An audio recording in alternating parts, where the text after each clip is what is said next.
মানবাধিকার আন্তর্জাতিক মানবাধিকার প্রতিষ্ঠা হওয়ার পরেও আমাদের বাংলাদেশ সহ সারা বিশ্বে মানুষের মানবাধিকার ভুলণ্ঠিত হচ্ছে।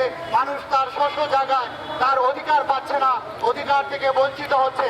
আমরা যদি দেখি যে আমাদের সাংবাদিক ভাইরা, আমাদের আইন শৃঙ্খলা নিয়োজিত পুলিশ ভাইরা, বিভিন্ন শিক্ষক, বিভিন্ন পেশায় নিয়োজিত যে যারা রয়েছে তারা রাজনৈতিক রোষানলে নিক্ষিপ্ত হচ্ছেন। যারা যে জায়গায় তাদের অধিকার যেভাবে পাওয়ার কথা ছিল সেইভাবে তাদের আইনগত অধিকার এবং মানুষের মৌলিক অধিকার যেটা বাস্তবায়ন করার কথা ছিল, যেটা পাওয়ার কথা ছিল, সেটা পাচ্ছে না।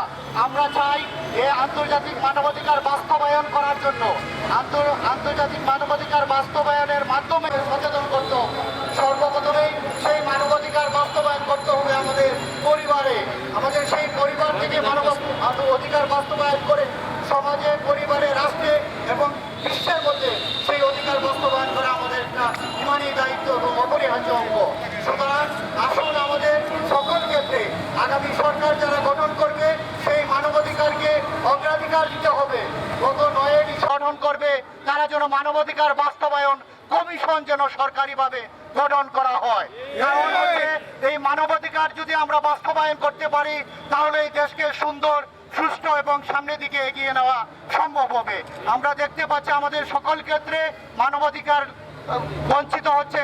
সেই মানবাধিকার যদি প্রতিষ্ঠিত করতে হয় তাহলে আমাদের বেসরকারি সংগঠন সহ সরকারকে সেই উদ্যোগ গ্রহণ করতে হবে। আমরা এই উদাত্ত আহ্বান জানাই এই সকল ক্ষেত্রে মানবাধিকার বাস্তবায়ন করার জন্য সরকারকে আমাদের সাথে বেসরকারি সংগঠনগুলোকে সাথে নিয়ে সেই মানবাধিকার বাস্তবায়ন করতে হবে। মানুষের দোরগোড়া পৌঁছে দিতে হবে। প্রত্যেকটি বঞ্চিত যারা রয়েছে এক ধরনের কুচক্রী মহল এবং বিভিন্ন মহলে যারা মানব দেওয়ার যে জায়গায় ছিল সেই জায়গা থেকে সরে এসে দামা ছাপা দিয়ে সালিসির মাধ্যমে শেষ করে দিচ্ছে। আমরা চাই সুষ্ঠুভাবে, আইনগতভাবে সকল মানুষের মানবাধিকার বাস্তবায়ন করতে হবে। মানবাধিকার বাস্তবায়ন করতে পারলে করে এই মানবাধিকার বাস্তবায়ন করার জন্য